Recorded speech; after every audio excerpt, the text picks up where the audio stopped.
I used to do lots of things.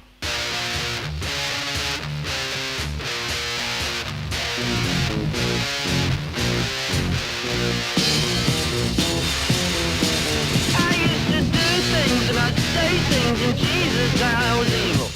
Take things and break things and Jesus I was evil. I never shook baby. Dive in. Because you just said, should we dive right in? Oh, yeah. Serenading you. No, don't ever do that again. Welcome, everyone, to the latest episode of the Reckless Musecast. What episode is this? 67, you said? 67, yeah. Look at us. Hey, Yeah. Hey. look at us. Yeah. Look at us. Is that the Paul Rudd thing? Yeah. Hey, look at us. The thing would be, not me. All right. So all kinds of That's crazy enough stuff. fun. Yeah, we got to get down We're to brass earlier tacks. than usual today. Do you have a hot date tonight, Joe?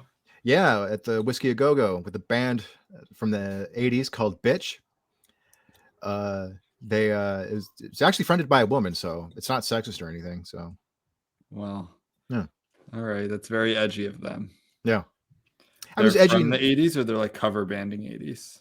They're actually from the 80s, so they're washed up. So They're like, past their prime. What are they, like 67? Probably, yeah. All right. Um, Okay, so that'll be fun. No, no. You driving down there? Yeah. Are you gonna be responsible? No. Yeah, man, be responsible. It's lame, bro. Oh man. Oh, sorry, I'm like I'm walking drinking- my cat. I'm just like stiff arming my cat, like left and right. Just nope. Nope. So All right. before I was thinking we kick off a little bit talking about the Michael Schellenberger and Matt Taibbi Sure. thing. You're gonna fill me in on that. I think before we even kick off with that, we have a couple Nazi jars. Oh, that's right. Yeah, you and I. Yeah, We had spotted a couple sightings. It's been a while. I'm looking at the last one. Wasn't since January 11th. We had 2 in 2 days. Yeah. Nazis are back in. So I have them down here. So the first is this is Ken Burns, who inspired my nickname for this week, Ken Burns' Infinite Haircut, because he does not have any real friends. Because he's had the same haircut that looks like a shitty toupee. Like it looks fake, but usually when a toupee looks fake, it's like it looks too clean, like too accurate. Yeah. This looks fake and also shitty. And no one seems to tell him that he needs to just completely change his hairstyle. I don't know. Yeah. Because he's had that literally like since I've ever seen him. But this is Ken Burns. It's a weird piece of like taxidermy on his skull. It's very strange. Tucker Carlson is doing footage with 1/6 the Nazis did with Potemkin Village. So I did you know what a Potemkin Village was? No. I looked it up. It's like basically like an ersatz village. Like it kind of looks like something you'd see at an amusement park, like something fake to give the facade of everything is a-okay. But it's really not. Right. I didn't look. I did a quick search right before this episode. But so I don't even fully understand that reference because there's some Russian thing that I don't know what the Nazis did exactly. Maybe like to show they were not losing the war. I don't know. But again, any kind of reference to that to Nazis is usually dumb, almost always dumb. And here it's Tucker like showing obviously cherry picked clips from 1/6, but like clips that are going to support his narrative that this was all staged and that it wasn't really as bad, or not all staged, but it wasn't as bad as it looked. Right. And that the police were like Capitol Police were escorting people. And there's a mix. Like there's no denying that there was violence going on. I'm not going to go into 1/6 stuff right now. I think there's no doubt that there was like wild shit going on and definitely a dark moment in our history, but also like a lot of stuff wasn't that bad. It was very confusing. And it also, I think that there's definitely FBI operatives in there, if not CIA operatives. I think it was a mix of both. Did you see the Babylon Bee article that they put out this week? What It was what's her face, AOC, and she's wearing like a white sheet, like a ghost, and it's got like the holes cut out, and she's like, "I was killed on January 6th. I'm now a ghost." Yeah, she's like being investigated because of that like for ethical violations, if she like accepted money or like something for the Met Gala when she wore the dumb like tax-rich dress. Yeah, I don't know. Oh, jeez. She's annoying. So Ken Burns. Ken Burns, $1. you owe us $1 for the Nazi jar. Oh. The next is a person who I don't know exactly who this is, but she had like a lot of followers, and you can't go off of like verification anymore really on Twitter. Yeah. So we used to go off that because I'm not just gonna like put some rando with 12 followers in the Nazi jar, like right. But this is someone, she has like 180,000 followers. This is someone somewhere who has some sort of presence following. Her name is Nancy Lee Gran. So I edited it, but just like some sort of it's like DeSantis will end up making Hitler look nice. It's like, my God, lady. And this is about some sort of censoring going on in Florida. I haven't looked into that enough, and I will, because that just generally interests me. And if it's like wrong, also, I'll be happy to criticize it. Of course, I did do some quick scanning. A lot of it was just like, he doesn't want basically gay porn in children's schools, which I'm totally okay with. Now, if it's more than that, I'll look into it. I haven't gotten around to it. But even if he's like taking any objectionable book out of a school or out of like even a public library, he's still not fucking Hitler. Like making Hitler look nice is such a dumb thing to say, like so wildly offensive to so many people that she would like be on the same side of. So anyway, that was 2 Nazi jars in literally 2 days. Which was exhilarating. Yeah, it's good. It's I'm glad that we're filling up the coffers. Whenever I have guests over, I kind of like just turn it around. But no, you should. It's a good conversation piece. It is. Ben, what's the Nazi jar? What's the Holocaust jar for? And that's when you bust out the TRM swag. It's like, you haven't heard. We have to talk about that. Not turning out great. So I have to go into the Patreon and. Of course, I think the sticker's good, but some of the merch not looking great. We'll cut this part. Hey, sign up for our Patreon. But it's not looking good. Anyway, let's get into the episode. So this is hot news. Michael Schellenberger and Matt Taibbi were testifying in Congress today about the Twitter files. And I haven't watched it all, but I've watched clips that are going on Twitter. So I think I'm kind of an authority on this. But it's insane, like just how, first off, like how bad politicians, like I always knew politicians were bad at answering simple questions. They're also really bad at asking simple questions. I mean, just like ridiculous, like just like leading the witness type shit, where it's like, oh, you already did this thing. I'm just asking when you did this thing. It's like, well, I didn't do that thing. So no, that's not what I asked. It's like just like really. But there was one hilarious exchange. This is from a representative. Sylvia Garcia, I believe her name is.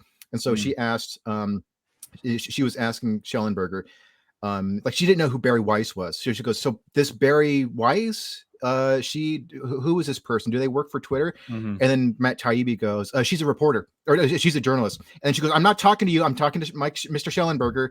And then Schellenberger, he starts laughing. He goes, yes, she's a journalist. And then she's like, so she doesn't work for Twitter. He goes, no. So, okay. So you work in conjunction with Barry Weiss. And he goes, yeah.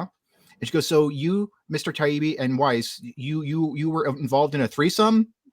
And then it's like, she's like some dumb old lady. And just like, they all start laughing. And then there's like, yes, like, but it's just like, I'm cool with ageism in politics. I think it gets to a point where it's just like, man.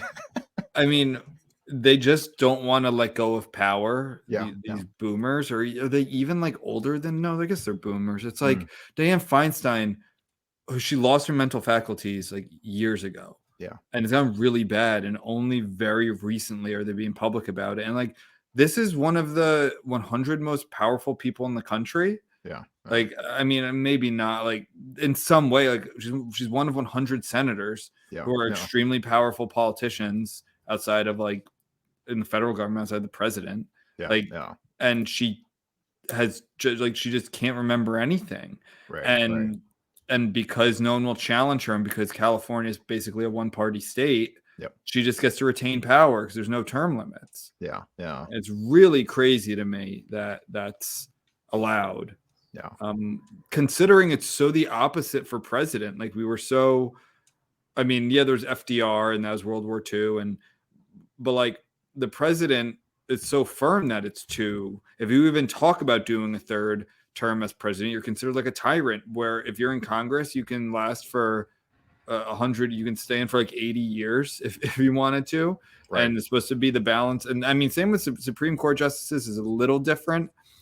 I would make arguments that there should be term limits there too, but I think at least Supreme Court justices, they can test their mental faculties more because they ask they're one of 9 that ask questions and write opinions. Yeah. Like Dianne Feinstein and these senators, they can just hide and like not answer they should be, if they're not going to have term limits, there should be requirements that they're in public and do town hall meetings and things like that. So at least the voters can decide it's like, oh, this person's lost it.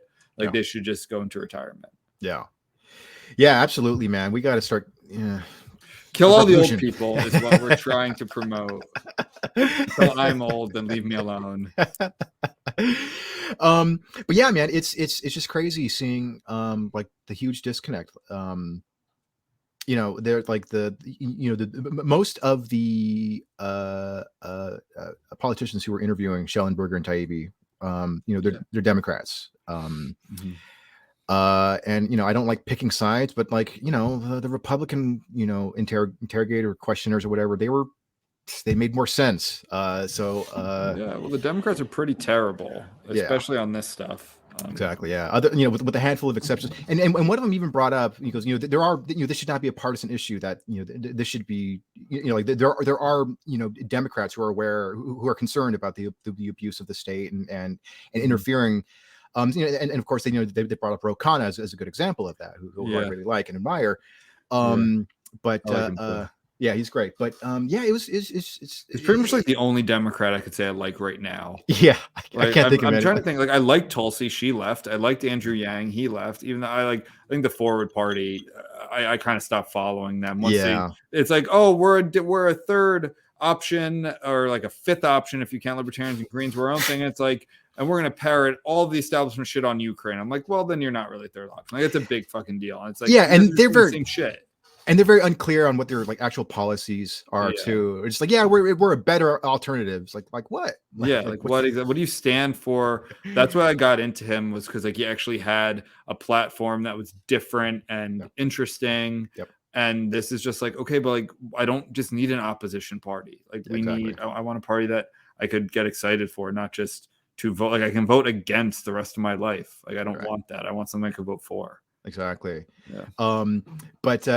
Real quick, Mike Schellenberger, he brought up he coined a new term, I believe, the censorship industrial complex, in regards to how the government was like basically in cahoots with social media and trying to change the narrative and prevent what they consider to be misinformation. It's irrefutable at this point. Like it's a joke, it's gross, and it like both parties are going to do it. And right now the Democrats are in more power, but they're in complete power of these social media platforms until the competitors grow. And who knows if that'll ever happen. Right. Yeah. I am more disappointed in Elon Musk than I thought. Like I thought he kind of just does the same shit. He does some like different takes. I don't think he's very principled. Like he said he was going to be. I liked Elon taking over more just because it's like liberal tears are fun. Like it's very enjoyable for me. But like, and Twitter didn't decimate. Like it's fine. I don't know how have you felt about Twitter recently? Like, do you feel it's different? A lot of people who I followed are not. Their tweets aren't showing up in my feed as much, which is really annoying. Have you noticed that? Like I see people so much more. If I comment, if I do a reply, then I feel like that person shows up. So it's like, oh, you replied to this person 3 days ago. Here's every other tweet he has. Here's another tweet by him. You want to reply this time? Here's another one. Why don't you reply to this one? It's like, and they purposefully, like they show me people. And that's for people I follow. So I get that a little more. Like I could even spin that in the right way where it's like, oh no, you like this person because you comment, like you replied, you like, in a sense, you like seeing his or her account. Sure. Not necessarily like as in affirm or approve, but you like seeing his account. I get people I don't follow. Right. Like Stephen King, I was getting a bunch, and other shit libs who I might have replied a while ago or did some like snarky quote tweet or something. And it's like, Yeah. no, I just did it that one time. Like, I don't need to see all their shit. And that is just proof. I mean, that's, there's evidence of what was posited in that Netflix documentary. I think it was Netflix, where it's like, no, this is all social media is about rage and negativity and anger. And because it draws far more engagement than positivity. Yeah. Yeah, no, absolutely. And also another annoying thing too is that I'm getting recommendations to follow people I already follow. Oh, that's weird. It's super annoying. Okay. Yeah, I haven't noticed that. But it's like, the people who I used to interact with a lot more, I thought that maybe they left Twitter, and then I go to their profile and say, oh, they're still there and they're still tweeting, but they're just not showing up. One thing that I've heard, and this seems to be the case. I'm not a big fan of Dave Rubin, but he kind of he confirmed some suspicions that I had, as well as conversations that I've talked about. He went to Twitter HQ a few weeks back, and he said that Elon Musk told him that it was kind of intentional. The people who were forced out, who left Twitter when Elon took over, that they're like, okay, we're gonna fuck up the code, and so like. Oh, really? Yeah, and so it's funny because I was actually talking to David Cray, who's been on the show. He told me he suspected as much a couple of months ago, and we were kind of going back and forth about that. And then when Dave Rubin tweeted about that, it's like, yeah, it seemed like this was kind of intentional. That this was like intentionally, maybe not necessarily sabotage per se, but it's sort of like, we're gonna make this needlessly complicated, so you guys are gonna have a huge fucking mess to untangle immediately, sort of thing. Well, maybe they'll figure it out. And I can't tell if it's like that much different. I honestly don't remember, but I feel like I'm seeing the same. Like, I had to mute someone. I'm not going to tell you while we're recording, but I had to mute someone who I follow, and I actually think he got kicked off and came back. I thought maybe that was like, maybe they're trying to catch me. Like he had been banned. So then when he was back, it's like, oh no, look who's back. He's back. Why don't you engage with him? He's back. It's like, yeah, but I don't, like, every time I go on Twitter, I don't want his tweets at the top of my page. Like, I want more of a like chronological thing. Yeah. Which I think you can do. Did you say you could set it to chronological, which I thought I did, but maybe not. Because on the top it says for you and following, and you like following should be more chronological. Oh, okay. But even that seems a little glitchy. So, all right. But yeah. Well, anyway, that's I mean, I love Taibbi and Schellenberger. I think I have one or two of Schellenberger's books on my to read list. Yeah. I'm a big. It's funny. They're not even right wingers. They're left. They're old school liberals. Like they're not. Yeah, they're old school liberals. Yeah, Schellenberger he was very much involved in like the environmental like movement of the. I don't know when it was like maybe the 2000s or 90s or something. And I mean, he wrote San Francisco, which is all about how progressives ruin cities, which I think is also like kind of irrefutable at this point. Yeah. Like look at the most progressive cities, and a lot of them have like serious issues that are like a direct result of progressive policies. Yeah. Yeah. And he saw that firsthand happen in San Francisco, and San Francisco's maybe been progressive for so long. I also think we kind of like venerate it as a city that I feel like if you went back to like 60 San Francisco, you'd see a lot of the same shit. Yeah. I don't know. It is weird. It's my dad's favorite city, and he's like not like a liberal hippie guy. Right. And he like loves San Francisco, but he also hasn't been back since like the late 70s. Oh. And I'm like, Dad, I don't think it's the same, but at the same time, it's like, was it shitty then too? Because I know people who are like very progressive liberal, and they're like, San Francisco is a shithole. Yeah, like I hate that place. Yeah, yeah. It's gotten worse even in my own lifetime. Well, yeah, I mean, you grew up in the Bay Area, like, and with I think we talked about this recently. And you said you think it's like you noticed the difference. Yeah. Oh yeah. Yeah, it's gotten worse. Yeah, I noticed it with New York. Like New York, I've been going to New York my whole life. I go a lot more now, but I was going all throughout basically the mid 2000s until now. Probably most now, and then a lot in like the 2010s, like early 2010s before I lived in New Orleans. And it is noticeably different. A decade, like 2013 to 2023 is a very different city in a worse way. Yeah, like noticeable crime and homelessness and kind of just sketchiness. Yeah, like disregard for kind of like I don't know. I'm like a able-bodied, healthy, relatively young guy, and I'm like, fuck, am I gonna get stabbed? The guy's pulled out a knife like pretty close to me on the subway, just like flick. Like I'm like, oh, god damn it, am I gonna be on like the news or something? Like, am I gonna go viral right now? And I don't know. I've seen shit on the subways in the past 2 years that I'd like never seen before in my life going on the subway. LA's always been pretty bad, I think.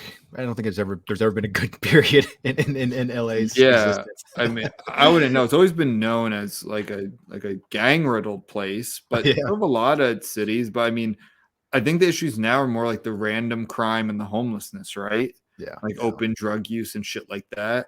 Yeah. But I don't know. LA's also so big that I mean, we should be our own continent, really. Yeah, I mean, Skid Row is like a nightmare, right? It's like totally insane. You know, and it's fucking huge. Shoot, I thought it was just like one long street. No, it's like a whole like. Well, that's what Rogan says it used to be. Well, and now it's like all of downtown. Yeah. I don't know. I've only been to LA once. You live there. Yeah. You tell me. You do the math. Okay, 67 square blocks. That and counting.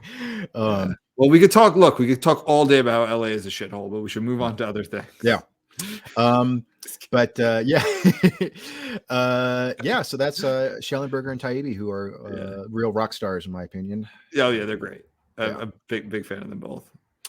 So you want to talk Oscars? Yes, I do. Yeah. Well, too bad we're not going to do. All right. Moving on from that. Did you see the article I sent you? I did, and I was reading it right before this. They're trying to make some changes to make it suck less. I think like why don't they cut the like why are there musical numbers at the Oscars? I don't know. You're complaining like people don't have attention span enough for like TikTok. Like you don't have attention span enough for a award show. Last year it was almost 3.5 hours, and they cut a lot of awards from the live broadcast anyway. Yeah. So why, like, you would think that you would cut the things that don't have to do with movies. Right. Yeah, it's weird. I'm torn on this. I just read the article today. Like on one hand, I understand the why they would want to modernize for young audiences, but on the other hand, it's like, well, I do like the sort of the classical decorum associated with the Oscars of the past. But so much of it comes off as like that Steve Buscemi meme of like, "Hello, fellow kids." We're like, we're gonna be on TikTok. We're gonna be streaming on Instagram, and it's just sort of like, I don't know. They're bringing back the host, right? They didn't have a host before for a few years. Was Chris Rock? He wasn't the host last year. He was just a presenter presenting, and then he got bitch slapped. Yeah. I wonder how many references they're going to make to that. They have Kimmel coming, who's like the most cringe establishment guy ever. I know. Big disappointment too, because he used to not be. So we'll see how many like Orange Man bad jokes he makes in 2023. Do you want to go over? Do you want to reassess? Because I was going to listen to our other episode from a few weeks ago. Yeah. And I didn't, so I don't remember exactly what I thought. But now I've seen a lot more of these movies. Yeah. Have you seen any of them? No. All right. So this is good. It's gonna be a good episode. But I will say I'm going to be using someone else's opinions. There's this Entertainment Weekly article. Great. Are they going to join us? Or this is actually funny. So so this is in Entertainment Weekly, and so they got 4 anonymous Oscar voters to reveal their picks. But here's the thing, like it's interesting because like they're like, so they got an actor, a director, a marketer, or like someone who works like public relations, and a costume designer, I think. So these are actual Academy voters. Yes. Okay. Yeah. Cool. And they share. So basically, everybody all doing the same thing at the same time. Yes, Everything Everywhere All at Once. Yes. That seems to be like their biggest pick for most of the top categories. So that seems to be the one that everyone's in favor of. But what I like about it is that the actor, who is unnamed, he's much more brutally honest. He says, so he's like, when they get in trouble for not giving Viola Davis an award, it's like, no, sweetheart, you didn't deserve it. We voted, and we voted for the 5 we thought were best. So he's really ripping into like this woke stuff. Good. So I saw Woman King, and like it was good, but I mean, if we'll get into it when we get to the categories themselves. I'm pulling up my movie list right now. I decided I'm going to change the movie list. I'm going to end it every year at the Oscar, so I'll start the next one. I don't know. I just did Memorial Day weekend because I just like the first time I happened to do that. It's kind of like a movie year, but I guess Oscars makes a lot more sense. Yeah, I'm going to bring up so I can refer to scores. And by the way, I watched the Fabelmans last night, and I could not stand it. That seems to be the opinion of the actor as well. Wow. Okay. What did he say?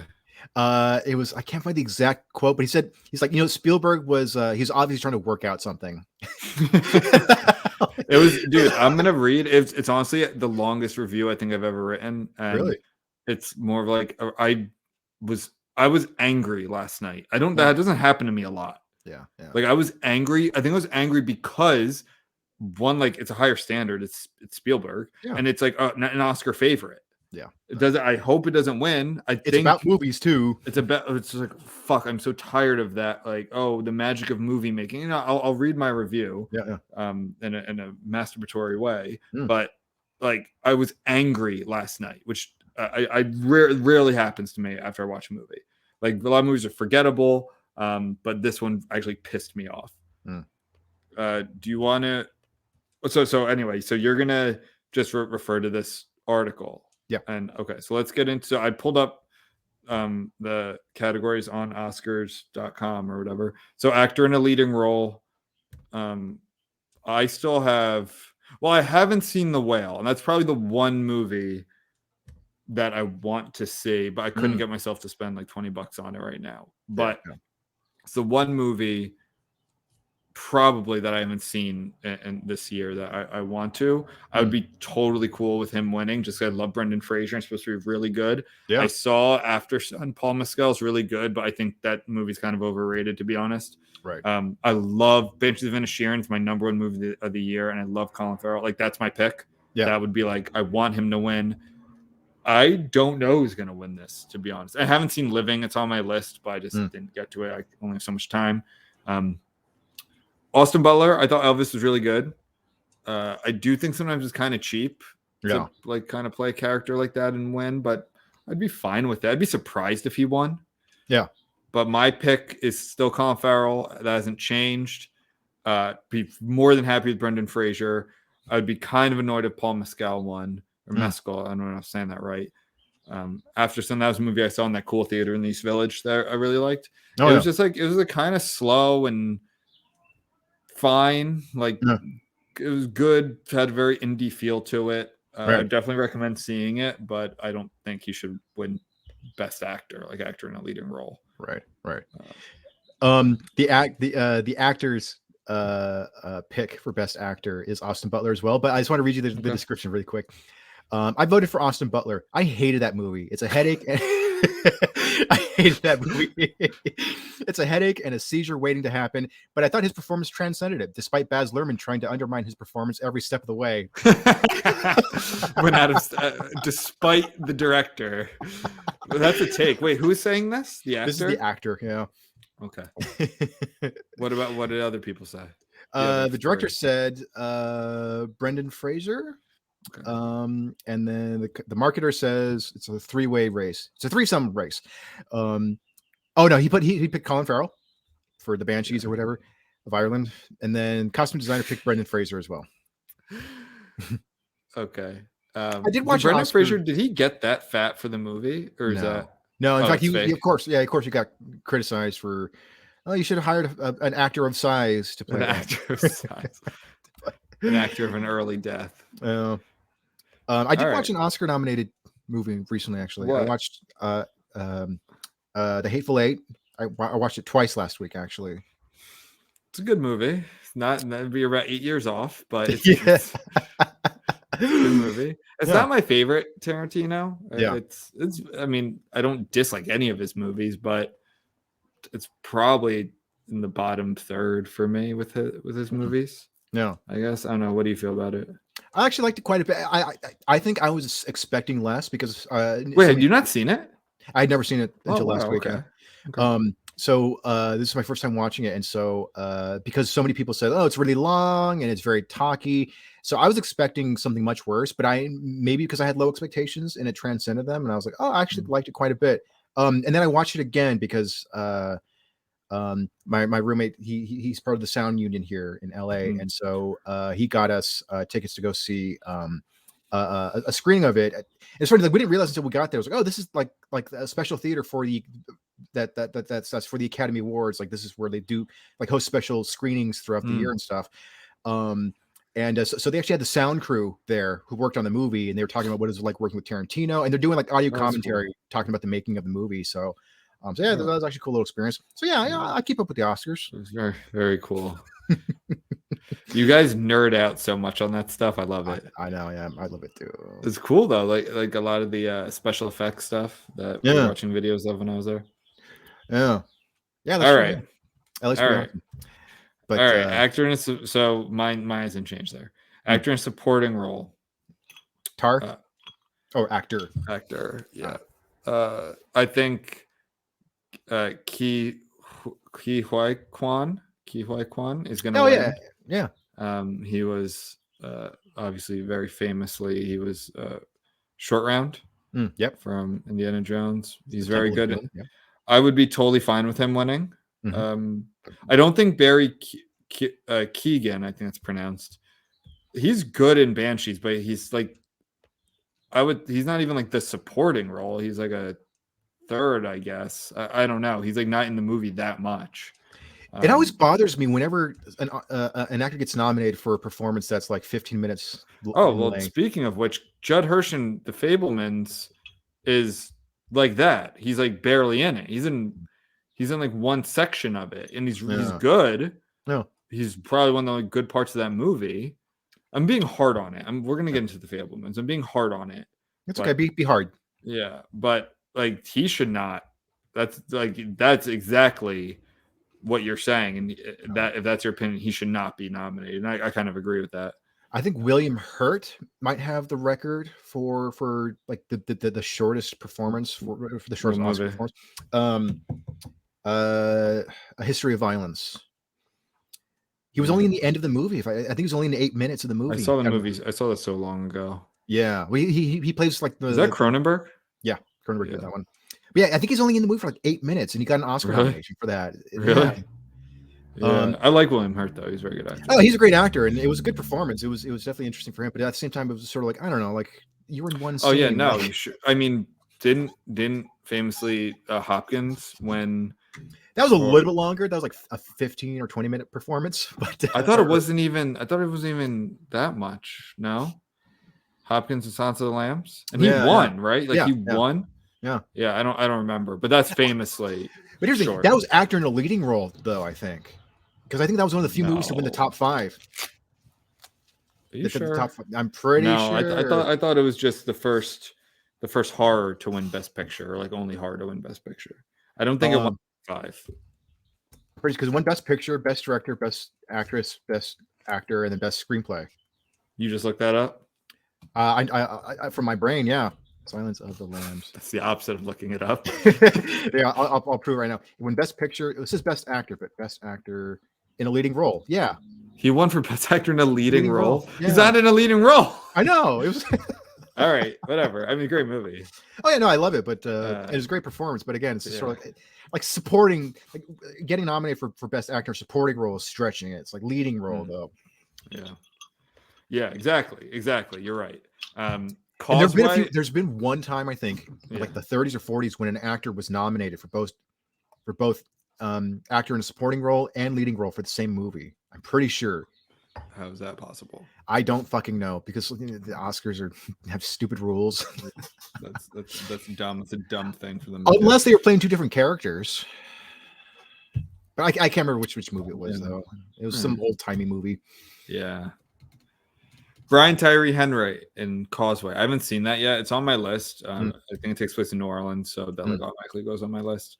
It's one of those like there's some movies like only on Apple TV Plus, and I don't have that. Yeah, I thought I did. I don't. I tried signing it. It's been a whole thing, and so it's like movies like Cha Cha Real Smooth and that one. And even going back to last year, like The Tragedy of Macbeth. Like if they're only on one thing and I don't get it, I like can't watch it. No, I'm not going to pay for another streaming service at this point. Brendan Gleeson, I love in Banshees, but this is my favorite movie. So like that would probably be that or Ke Huy Quan. I would be happy with. Barry Keoghan and Judd Hirsch are just like not in the movies long enough, and I haven't seen Causeway, so I can't really speak to that one. So, dude, you gotta be more up to date. What did this coterie of anonymous voters say? The actor said Brendan Gleeson, the director said Ke Huy Quan, and the marketer says Barry Keoghan. I think it's Keoghan, yeah. Costume who I designer. love as an actor, but he's just barely, he's not in it that much. Yeah, and then costume designer says Ke Huy Quan. Yeah. All right. Actress in a leading role. So last time we did this, I hadn't seen any of these except Everything Everywhere All at Once.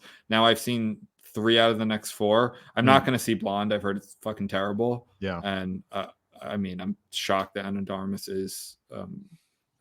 was nominated. Yeah. But I have seen the other 3. So for who I want to win, again, it's totally fine with Michelle Yeoh. I think that'd be very deserving, and I really liked her in that. But Cate Blanchett and Tar is awesome. Like I really liked that movie. Yeah. I didn't rate as high as Everything Everywhere All at Once. I think I gave that a 92 and Tar a 90 or 89. But I loved her in that, so that would be like my other choice.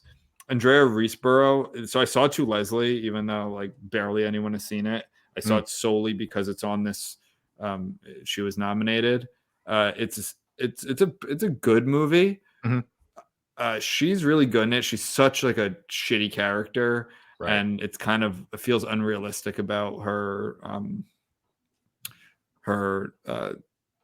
let's say recovery from alcoholism and just making it's like one of those people who makes bad decision after bad decision, but it's like keeps getting second chances. It's just shitty to everyone around them, and then when they like finally get their act together, everyone's like cool with it. Like I don't know.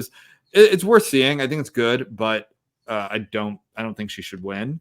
Yeah. And Michelle Williams in The Fabelmans, I don't think I've ever gotten as angry at a character or a movie in a very long time, if ever. So can I read my review of The Fabelmans? Yeah. Okay. I hated this movie, and I gave it a 57. So that's very low for me. Yeah. That means I can't recommend this movie, which is like, that's saying something. Now when I saw this, I thought it was going to be enjoyable popcorn movie, like sentimental with a nice ending. Yeah. And something that like, all right, I would understand if it won. I don't want to win because it's like Oscar bait and all that, but fine, whatever. That's not what happened at all. This movie is so fucking like vapid and crappy. And I'm just gonna read it here. So bear with me, because like this is actually kind of a therapeutic. Yes, this is therapeutic for me. This is me like venting. Okay. Because usually I don't want to be one of those people who just like looks for bad movies to rage write. Like a lot of times when I don't like a movie, I write a shorter review or whatever. But this just came out of me. So the most overrated movie of the year is a favorite for the Academy's Best Picture. What a joke. Mitzi Fabelman, Michelle Williams, is a shitty mother who puts her children in danger, taking them out of the safety of their home and driving them toward a tornado, and tortures her solemn but brilliant husband, Paul Dano, all because she's having a decade-long crisis. This isn't even the story of a pent-up housewife who could have been something had she just been given the chance. Mitzi is a wonderful pianist, and Bert Dano schleps a grand piano from New Jersey to Arizona to California just so she can continue to play on television. Emphasis added. How many housewives in the 1960s were given that chance? She's not quirky or charming, but an unsympathetic character who Williams plays with hammed-up, irritating affectations. Oh, look, she brought home a monkey while they're still unpacking from their move without talking it over with her husband because she's impulsive. Isn't that cute? Our protag, Sammy, Mateo Zorian Francis DeFord, fucking mouthful of a name, but he's just like the little kid. And then Gabriel LaBelle is like the real actor playing him.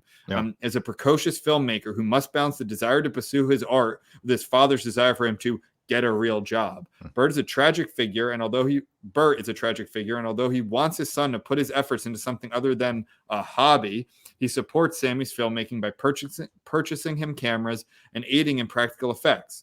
When Sammy is actually making movies is when this movie's at its best, which is why, for the life of me, I can't understand the gap in this long 150-minute runtime where no movies are being made. The Fabelmans is autofiction for Steven Spielberg, one of the greatest and most influential filmmakers of all time.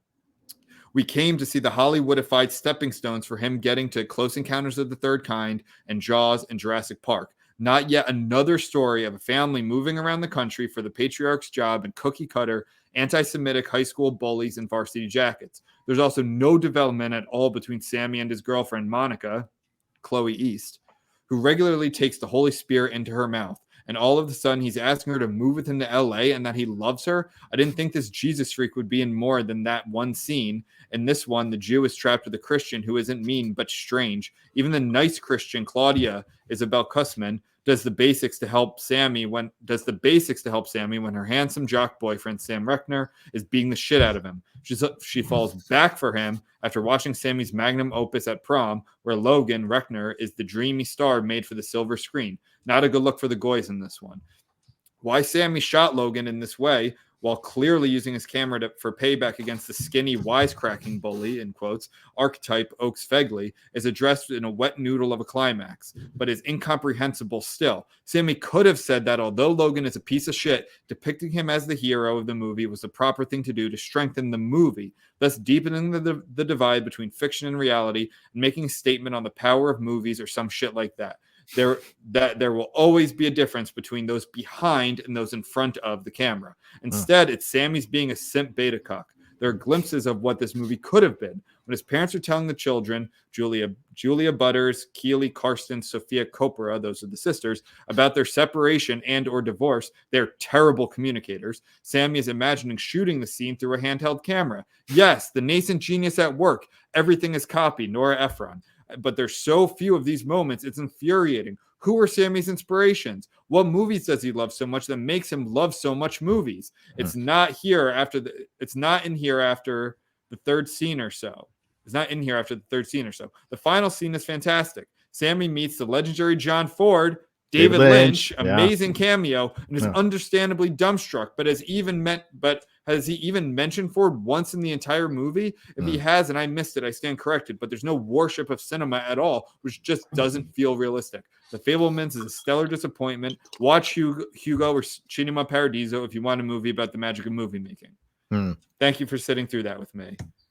I'm going to cut that out, so it's fine. That's how I feel about the Fabelmans. Yeah, that's frustrating. Because I mean, like that was what initially drew me. Because overall, I like Spielberg's movies.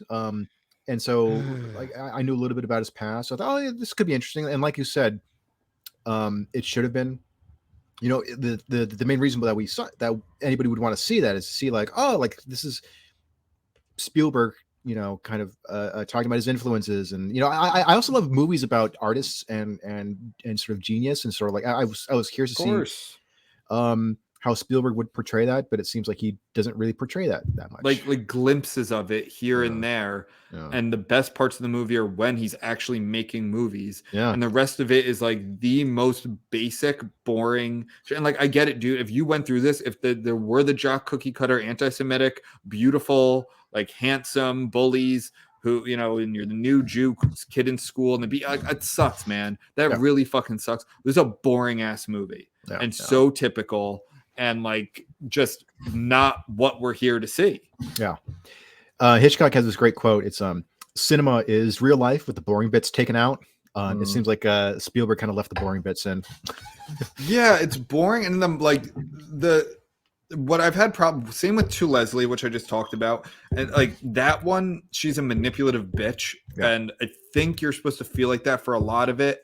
I feel like movies recently, I don't know, there've been 3, and they've all been kind of in a row for me, so that's why maybe I feel so strongly. It was To Leslie, then I watched Bones and All, which is the Timothée Chalamet movie, and I'm forgetting the lead actress's name. And they're very good in it, but it's also like they're asking of sympathy of monsters, and that's one of my biggest bugaboos when it comes to art. Is like, no, you can make monsters and you can make horrible characters. I do it all the time in my art, but like, I don't want you to sympathize with them. Right. Like, and changing 1 or 2 things here or there, they're much more simple. Like, you added these for a reason. Yeah. And you like, I feel like they're not getting their due, which is not how, like, that doesn't make me feel good as a viewer. And not that you have to feel good as a viewer, but like Michelle Williams's character, the mom, Mitzi, is like such a bitch. But unlike To Leslie, where it's so obvious, it's like you're supposed to kind of sympathize with her. How she's maybe she's suffering from something, but she's like terrible to her husband. She's a shitty mom. Like, she literally, in one of the first scenes, just because she's like feeling spontaneous, there's a literal tornado. Like, I'm not making that up. There's a literal tornado in New Jersey. And she gets the kids in the car and drives towards it like it's fucking Twister. And it's like, what? Like, and we're supposed to, oh no, she's just quirky and fun, and like she's really sticking it to the patriarchy. And it's like, no, she's fucking horrible. As a bad parent. And she does have opportunities. She's given, like, she's a great pianist, and her husband pulls strings to get her on TV. Like, that's a big deal. And the whole time, I'm sorry to spoil this whole movie for you. I don't think you should see it because I can't recommend it. It's why I give below 60. She's fucking, and she's like in love with Seth Rogen's character the whole time, and tears the family apart because she can't get it together. This family of 6. So I don't know. It's really like, I was very surprised with how this movie affected me, and I'm very concerned that's going to win the Oscar. I'm very upset if it is. All right, I'll check out the movie. I did see what's his face, David Lynch's cameo. I thought that was fun. I knew you would, and it was probably the best part of the movie. He gives some like good advice about like storytelling, and then he goes, "Get the fuck out of my office." It was very good, and there should have been more of that. I have here who they. So who was? Didn't one of them say something about it? Not about the Fabelmans, but I do have a funny quote about their pick for best actress. So the actor picks Michelle Yeoh. He has a funny thing to say about Ana de Armas for Marilyn, or the Marilyn Monroe movie. I thought she was really good, and there were moments in that movie where I believed she was Marilyn Monroe. She captured it so fantastically. I just hated that movie so much that I could revisit it. She was tortured and raped and victimized in every single scene. She couldn't walk through a door without somebody raping her. I've heard that it's like so horrible to watch, and again, it's I don't know. It's tough because, well, I don't necessarily feel bad because this is a drama. It's not a documentary. Like, if you want to tell the real story of Marilyn Monroe and how men fucked her literally and figuratively all her life, and she was, I think she was abused as a child and all that. Like, I'm all for showing the dark side of it. Like, these people are victims. They deserve it. That's fine. But that if you just put all that on screen and be like, here's the movie. Okay. Like, that's not necessarily a story. Like, movies are supposed to be stories. If you don't want to do that, make a documentary. Right. The problem is that too many documentaries want to be stories now, and they fudge with the facts and the evidence or whatever to weave a narrative. And that's why I don't really watch documentaries anymore. I hear you, bro. Yes. So, anyway, Kate Blanchett or Michelle Yeoh, I'd be go. Do you hear the clock? I do, yeah. Yeah, it's a new clock. Is that distracting? No, it's fine. All right. Uh, All right. Actress and oh, so supporting. do you know about this Andrea Riseborough? Like, was that a controversial thing? I read it was controversial. One, because I don't think there were no black actresses nominated, which is like I didn't know it was like a token thing. Like, Yeah. I would say so. Actress in a leading role, from what I've seen. So Ana de Armas, I don't know. I didn't see the movie. Right. I don't think so. The other 1, 2, 3, 4. I don't think, for instance, Viola Davis for Woman King should be nominated above any of them. Keke Palmer, I think, was really good in Nope, but I don't know if she would count as a leading or supporting. Right. I can't really tell. Like, I don't know the statistic if they have to have certain amount of screen time. I don't know. So maybe I would say, like, I was surprised maybe Keke Palmer was not, and like Ana de Armas was. I don't know. But I wouldn't put Keke Palmer in front of any of these. Well, actually, Michelle Williams. So I take that back, because Michelle Williams, I don't think was, if they wanted me to hate her, which I don't think they did. Yeah. She feels like she kind of slips in and out of like a stereotypical New Jersey Jew accent. I don't know. Like, I think she overacted. So maybe I like Keke Palmer over her, or I guess Viola Davis over her. Like, I don't know. Sure. I wouldn't like that character's kind of pissed me off. Yeah. That doesn't mean it's bad. Like, Joffrey in Game of Thrones pissed a lot of people off, but he's fantastic. Like, so it's not, that's not the metric. Right. I don't know. I can't think of too many others off the top of my head. I'd have to see what came out, but I think to answer your question, I think that's the controversy, is that it wasn't all white women. The winner's probably going to be Asian. Ana de Armas is Latina playing a white woman. Right. Andrea Riseborough was really good. I'd be shocked she won. I think the controversy there more was like, who saw this fucking movie? Like, it was not widely available. And I think it was also a handful of rich white women like Jennifer Aniston and I forget who else it was, promoted it. Like, they saw it and they loved it. But it's like, okay, but no one else had access to this movie. So it feels very elitist. Right. And it's another kind of what's in right now. I guess it's a lot of like poverty porn type stuff. Yeah. Which I'm all for. Like, I don't think it was exploitative. But I don't know. Yeah, I think that's more of the controversy. Gotcha. Yeah, this is it's the Oscars. It is the Oscars. Well, real quick, just bringing it back to the Hateful Eight, real quick, just because it reminds you, it's so before that, Ennio Morricone was upset with Quentin Tarantino because he used some of his music in one of his films. Oh yeah. And I guess he didn't get permission formally from the legendary composer, and maybe that bothered him, or he felt like that his music was misused in Tarantino's movie. But then he ended up winning his only Oscar for The Hateful Eight. And so my friend and we were Tarantino. Yeah, that doesn't make sense. Morricone. Won his only Oscar, which is funny because he's done so many great scores. He's been nominated for so many times, and the one time he did it was for a movie by a director that he got into a feud with. Yeah. And so my friend and we were kind of going back and forth about this. We're just like, well, like, did Tarantino like, look, I want your music in my movie. I have some friends at the Academy. I'll pull some strings so you finally get that win. Like, yeah. So I wouldn't be surprised if there's like some new shady political crap going on at the Academy. Yeah. I'm trying to think. I am looking. I'm just doing. So not Leslie Odom Jr. That's a guy. Who was Janelle Monáe? I could see her. I actually don't think she uses the she/her pronouns, but I don't know what they are. No. But I'm gonna say her. I could see them considering like her a snub for Glass Onion. Like, was she? And she did. It was cool. Like, she did play two characters. Right.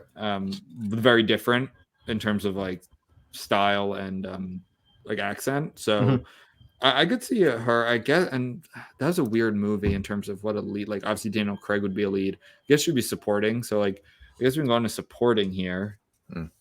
Angela Bassett. I didn't see Wakanda Forever. I didn't see The Whale. Carrie Condon, she was good in Banshees. And then here again, Jamie Lee Curtis, like she wasn't in it, I don't think, enough to deserve the nomination. And I think that should be like, I get the arguments like, okay, so how come Keke Palmer wasn't nominated, but like someone like Jamie Lee Curtis was, when you already have another actress in the same category nominated? Like I do get the criticism. And I don't think necessarily it should be a race thing. It should be like time on the screen should be a disqualifier. Like maybe not enough screen time. Yeah. Because that I do think that doesn't look good. Like you already have someone nominated from that movie. Like clearly Everything Everywhere All at Once is a favorite. The actor has a funny thing to say about Jamie Lee Curtis. Okay. It just seemed like a stunt. Like, here, I'm not going to wear a girdle. You're going to see how fat I am. I'm Hollywood royalty, and I'm putting on glasses and a funny wig, and we'll all have a good laugh at it. It seemed ordinary. I thought she was good. Like I liked them. I think that was my number. I think if I went by my ratings, it'd be my number 4 movie of the year. After Banshees, after All Quiet on the Western Front. Actually, Vengeance, I think, is the most underrated movie of the year. I love that movie. I'm just going through all these Bullet Barbarian. Some of these have X was good. Anyway, I'm just going through everything in 2022. But okay, so I'll take a break from that. Actress in supporting role, I think Stephanie Sue is going to win. I think Everything Everywhere All at Once might clean up, and I wouldn't be surprised if it does. Like it literally went, like they could win every category. Yeah. The director voted on her, but here's the reason. I voted for Stephanie Shu because she's an Asian woman, and I wanted to vote for the Asian woman, even though she has competition here. I thought Stephanie had a chance a little more than Hong Chow. That's it, because she's Asian. Like, come on, that's pretty dumb. That's pretty dumb. Okay, I'm almost done here. All right. Yeah, I looked through everything from this year. I can go back. I don't think I watched the last one, but I would say the only so Keke Palmer I think should be in one of these. I'm very surprised that she's not, because it's not like she was in a like indie film or something like that. She's in a Jordan Peele movie. I think that movie's very overrated by a lot of people. Like I listened to a podcast with 3 Black people discussing it, and they like did not like it for the most part. I gave it a 79, which is really good. Like I honestly think Jordan Peele's overrated. Like in general, I don't think he's the genius people say he is. I think he's really cool. I like what he brings to horror. Yeah, I hope he keeps making movies, but I don't think he's like the biggest horror genius ever. I don't get the like veneration of him. Right. I love his directorial style. I think he's got a really cool. He plays with the camera in a lot of really interesting ways. That's. I'm trying to be more aware of that stuff. I think maybe sometimes I'm too like plot and character driven. Right. And that's just because I'm like a writer and I'm more like dialogue and writing and plot. And I am trying to like, I appreciate, and I always try and make notes of like great shots, great like camera work, but it just probably a lot of it just goes over my head. So maybe that's why, but I think people think he's a genius because of what I look for, not more than what you might look for or you might enjoy. And I just don't agree with it. What's funny is that like the sound department on a movie is probably like the most unrecognized, like thankless job ever. And it's funny, like I give my roommate such a hard time about it whenever he's like, man, being a sound guy is so hard. And I was like, dude, like a child can do what you guys do. It's not like, and so at the Hateful Eight Q&A thing, they had after the movie, they're like, oh, does anybody have any questions? I was like, I wanted to ask like a really condescending question, but like, okay, so a child can do what you guys do. Like this is a pretty good racket, you guys. No, I wanted to go up there and say that, but you guys got a pretty good racket going. Like, how does it feel to rip off film studios? Like, that's funny. But but yeah, like they have to put it with so much shit because they'll be like, okay, hey, for this shot, we have a generator, for all the lights, but we're picking it up on the mics. Can you move the generators? They're like, oh, great. Sound is complaining. All right, everybody, we have to shut down and move all the stuff. I was like, well, you're not gonna be able to get good sound if we have like going through all the mics. So it's like it sucks. Like it takes a long time for us to set up everything, and then when we ask for extra time, then we get blamed, and everyone's being all like impatient with you but the actor gets tons of time to practice and rehearse. But you know, like it's one of those things where I tell him, he's like, sound guys are like the bass players of the film industry, where it's like when they're doing their job right, you don't notice, but when they do a bad job, then it's like, dude, like who fucked that up? Like, was that you? Yeah. Was that you, Mr. Sound Guy? Right. But yeah, that does kind of suck. Where sometimes there are like even I think directors sometimes where it's like you only notice if it's shitty. Yeah. I remember what's that movie? Bohemian Rhapsody got roasted for one scene that like it's editing. It was editing, and it's like the shot like going to all the different at the table, and I don't know, it's noticeable. I don't know. I just don't know the technical things like that. But I don't know. So speaking of directing, we can go to that category. Yeah. I swear to fucking God, if Spielberg wins for his movie, I think I might boycott the Oscars if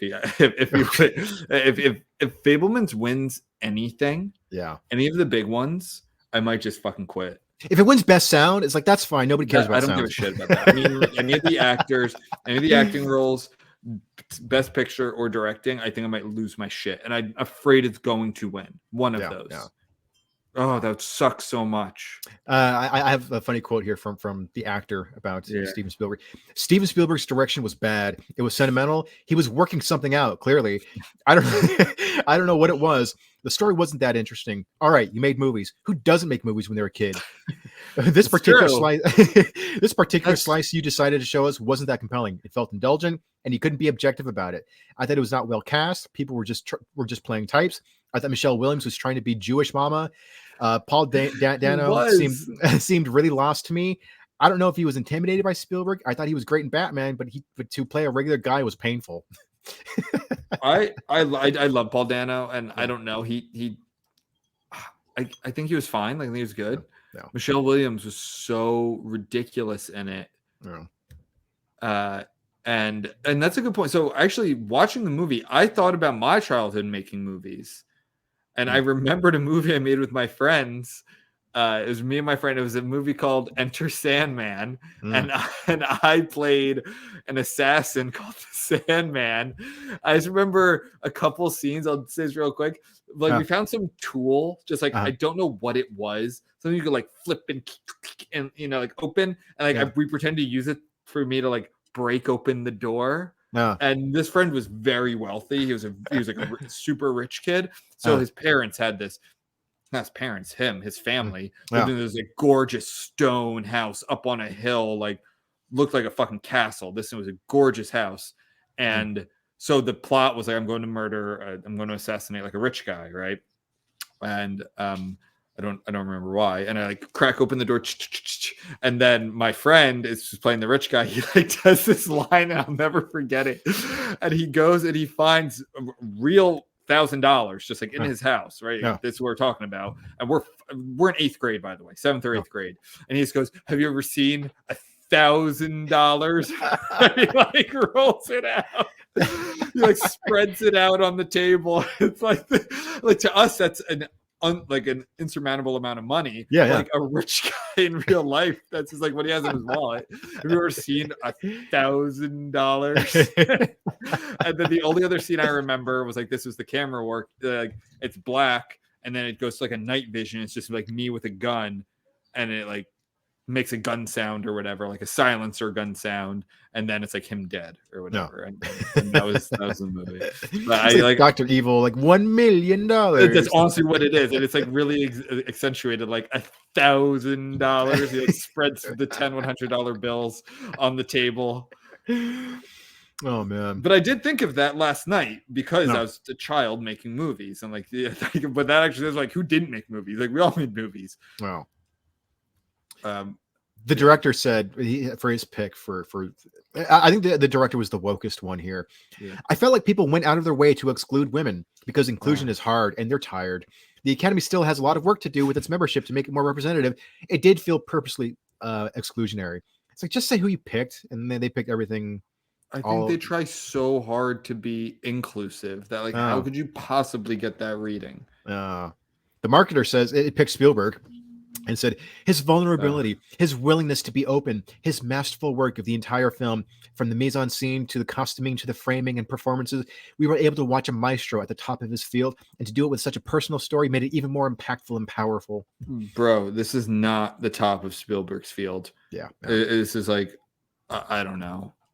I was listening to Lights Camera Barstool, which is like a movie podcast I listen to, and I went back and I listened to the review of this from probably a couple months ago, Fabelmans, and one of the hosts was like, "This feels like a movie he wrote during COVID, and now just like because he's Steven Spielberg, he gets to make that a movie that's nominated for an Oscar, Right. Where lots of people just did projects like that over COVID, but yeah. I mean, I had that last part to it where it's like that's why he gets to, but I mean, it's true. Spielberg could write like he's the green light to make anything, right? Like he could literally he can make whatever he wants.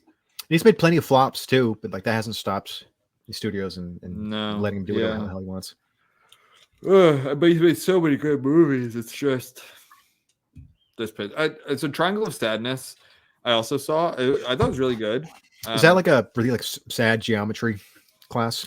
No, it's actually funny. Where it gets its name from? It's not like an ongoing thing. It's just in the first scene. It's about male models. Like one of the characters is a male model, and he like walks into the the panel of the judges or whatever for I guess trying to get a gig, and one of them clearly his first language isn't English. He's like some sort of probably Scandinavian or German, and he's like, could you like fix the triangle of sadness right above like here? And then like that's where it comes from.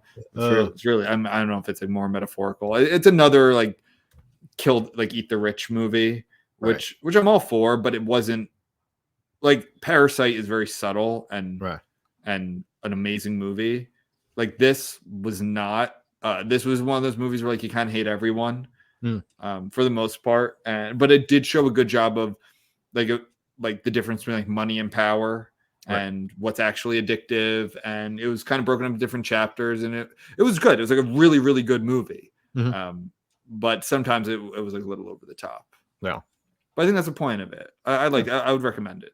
I definitely do recommend it, but higher up on the I think you need to watch Tar. I don't know why you haven't. It seems perfect for you. I know it's about classical music, and it's like a lot of it, and also just you like the artist and the process and inspiration and the downfall, and it's like some anti-woke stuff, but it's also like real legit like Me Too stuff. It's really, really good. Yeah. All right. Like no, I tried looking it up. I don't know where it's available or if it's out on streaming. I forget where it is on streaming. I streamed it, I think for free. I forget on what. Like on Tubi or I don't think so. Oh, so anyway, for directing, I just hope Banshees wins, but I think Everything Everywhere All at Once will win. Be happy with the others except the Fabelmans. I will lose my shit. I'll be rage tweeting if the Fabelmans is winning anything, any of these. Or you do like a huge Twitter dump like Thread. Oscar files. Thread, why the Fabelman sucks. The Oscar files. So then I guess this is Best Picture. We're gonna skip this other stuff. There's all stuff like you and your roommate do. Like noise. Noise. I'm totally gonna say that. Aren't you just like noise? Add some noise to it. All right. Yeah, but no, I respect that shit so much. I just don't know even where like start, and it's not that difficult. A lot of times it's like costume goes to like whatever the period piece is, or and a lot of times I feel like in these ones they try and like divvy out other. Like I bet you Woman King's definitely nominated for costume, right? Yeah. Is it? Oh wait, I don't know. Costume design. No, but Black Panther is, so that'll win. Yeah. You know what? Did you see Babylon? No, that's a Hollywood one, right? That's but I heard it's not very good. I did not see it. Yeah, but that also, just from what I've heard, kind of sounds like Oscar bait. Yeah. So, international feature. Did I see any of these? All Quiet on the Western Front's awesome. My number 2 movie of the year. Argentina 1985. I really, really liked. I didn't see the other 3. I'm just looking around to see if there's any other stuff. Documentary short film. One of my still favorite all-time Oscar moments, like subtle Oscar moments, was when the mountain climbing movie, but the guy who like did it without any help, like any Oh, yeah, what, harness. 127 hours? No, that's the guy who cuts his arm off, and that was a real movie. That was like a Oh. movie. This is the guy. There's a documentary. Oh, okay. Free. It's like free, not free fall, but fuck, I don't remember. But anyway, he climbs mountains with his bare hands. Cool. That's all you have to know. Yeah, Unbelievable, like death-defying shit. And he's like the character, right? It's a documentary, but he's the subject, and the director is a woman, and they win, and they're all up there on stage, and she's just like spouting off women positivity shit. Doesn't even thank the guy who climbed the goddamn mountains. Like, didn't even mention him. Oh, jeez. And like, it was shocking. This is, I think, 2 or 3 years ago, back when this stuff was at its its pinnacle. Yeah. That's so obnoxious. Dude, poor guy, he climbs fucking mountains. It's like, women can do it too. Just remember, little girls out there. It's like, you held the camera. Yeah. You climbed the fucking mountain. I think my favorite Oscars moment that I can think of, I was like I didn't see it when it actually happened, but it was Joe Pesci winning for Goodfellas. Yeah. And so, like whenever they announce the actors, the nominees, they'll play a brief clip of the movie that they were in. For Goodfellas, for Joe Pesci, they accidentally played a scene from Home Alone, which came out the same year as that. Really? Yeah. And so I don't know if this is confirmed. So one thing I do know for sure is that Joe Pesci, because he ended up winning, but he gave one of the shortest speeches in Oscar. It was, I think it's an honor and a privilege. Thank you. And that was some people. I heard that he did that he was going to give a more elaborate thank you, Mom, thank you, God, blah blah blah. Yeah. But when they played the wrong clip, he was pissed off at the Academy. So I was like, all right, I'm just like, bye, thank you. That's what I heard. I didn't know that. Yeah. Okay, I didn't know that. Those two movies came out in the same year. What a year for him. Yeah, and the funny thing is, he started shooting Home Alone right after he shot Goodfellas, and so he kept swearing a lot. So Chris Columbus, who directed it, he's like, yeah, there's actually there's enough footage to be like an R-rated cut. Oh, that would be so dope. Yeah. Why don't they put that out? I know. Yeah, that'd be. Are you kidding me too? Also with like the age now, where what's Home Alone? 94? Came out 90.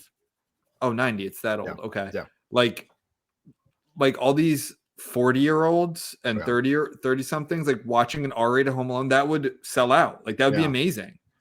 I think that's so. Every time he gets hit in the head with a brick or whatever, he's like, and he cusses, but like he'll do it like incoherently. So I think that was like the director being like, hey, when you're gonna say fuck and shit, just mumble incoherently. Don't say anything. Like so that would rule so hard to watch him cursing about shit. Especially for like the over the top stuff, like getting set on fire and getting shot in the face and shit, and like have him say like "fuck, shit, fucking kid." Yeah. Like, I remember someone did like the damages to their bodies that like if that was real, like the broken bones and the torn this and the burned like Great movie though. All right, Best Picture, wrapping it up. You know what? Hey Joe, did you see Women Talking? No. Why not? I know. Why did it's International Women's Month. Oh, that's right. Yeah, I should watch it then. Yeah, you should. And do you know yesterday was International Women's Day? No. Also, if this was 2 years ago, it'd be International Uterus Possessors Day. Yeah. I remember my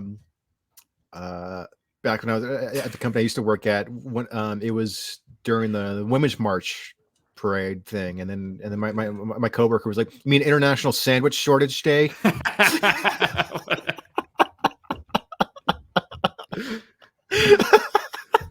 Oh man, that is funny, dude. I've never heard that joke before. I'm just kidding. That's not that funny. That's actually really violent. Violent, the lack of sandwiches. Famine's not funny, Joe. I know. But So did you see Women Talking? No. Are you sure? I'm not going to. I watched one clip Women Talking. I watched one clip on Twitter because I didn't know what the movie was about, so I was like, what's this about? And it was just so fucking bad. It was just like It was just, it was just like, here's like the worst of men, which is, all men are terrible, and here's women being tough, and dude, just, I like, and that's why I know. Look, I love strong female leads. It's not like any of that. Like there should be, and actually, I was listening to this recently too. Where what are they making another just like gender swap version of? the Ninja Turtles. I can't. Are you joking? No, I'm dead serious. Yeah, they're that's not what I was gonna say, but they're making. Okay. But those are turtles. Like they're making female turtles. Yeah, that doesn't. Okay, well, that's not what I was gonna say. Starsky and Hutch, which like who's hankering for Starsky and Hutch, like anything. But but yeah, and someone made a good point. It's like it's mean to do this because these are characters written for men, and a lot of times like the original's almost always better. Yeah, and it's just shitty to think that they kind of want sloppy seconds. Like write original shit for women, write original shit for Latinos and Black people and Asians. Like stop just gender and race swapping stuff because it's unoriginal, boring, and lazy, and like almost always is worse than what you're changing. So the best female characters are original. They were conceived of as like an individual person, not like, oh, it was a guy, so let's just slap a uterus on him and hey, look, it's a woman now. Like and that's really, I think, like it's so shitty for them. I mean, I'm not joking. Like I mean this when it comes to like race swapping and gender swapping for princesses and action stars and all of the and superheroes. Like it's just, I think, crappy. And women talking, I could tell, was just not going to be my cup of tea. I watched this movie. I think this was last year, 2 years ago. And it's the most like, I've never seen a movie that it just hates men. Yeah. It's about a girl in Pennsylvania who has to get an abortion. So she goes, and Joe, I'm not exaggerating. Every single male in this movie is a complete piece of shit.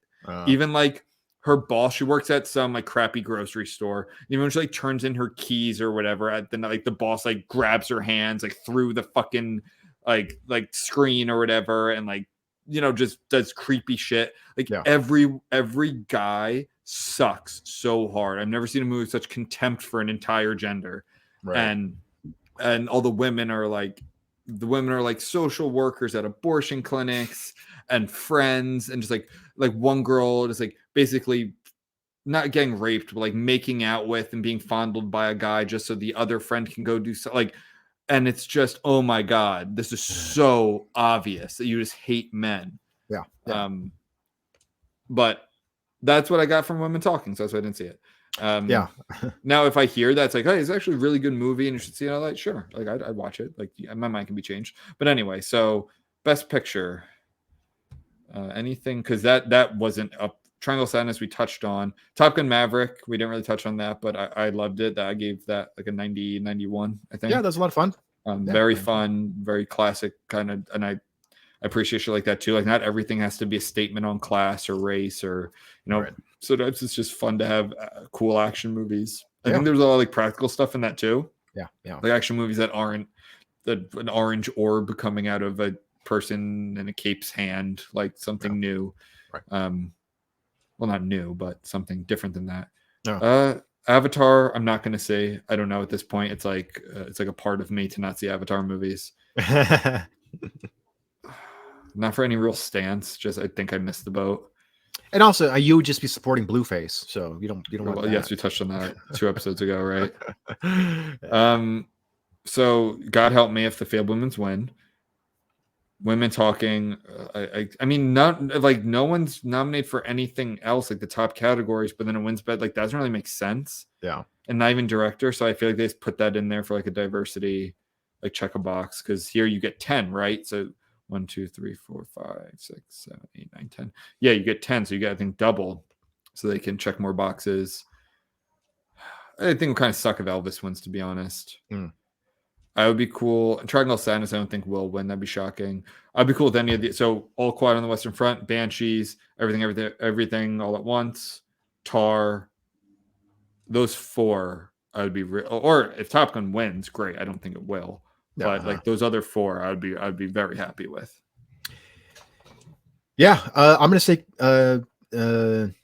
everything at once all together now. I have a feeling it could be a sweep. Like I'm starting to get, now that we went through these again and I've seen a lot more from the last time, and like it's a lot of non-white actors. I don't know, is the director in that Asian?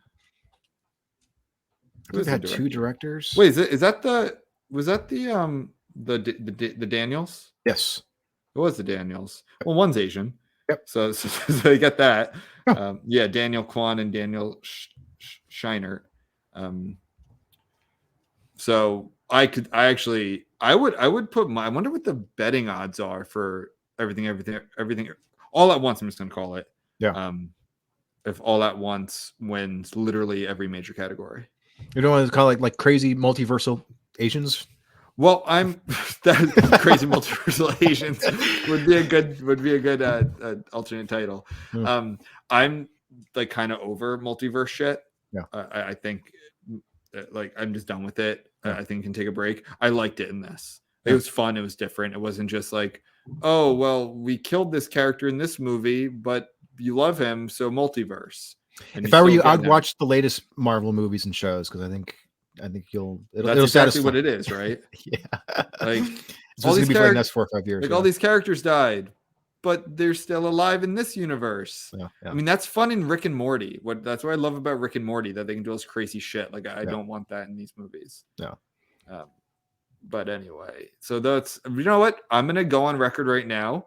I'm predicting a sweep for All at Once. I think it's gonna best pick, directing, supporting, both actor, actress.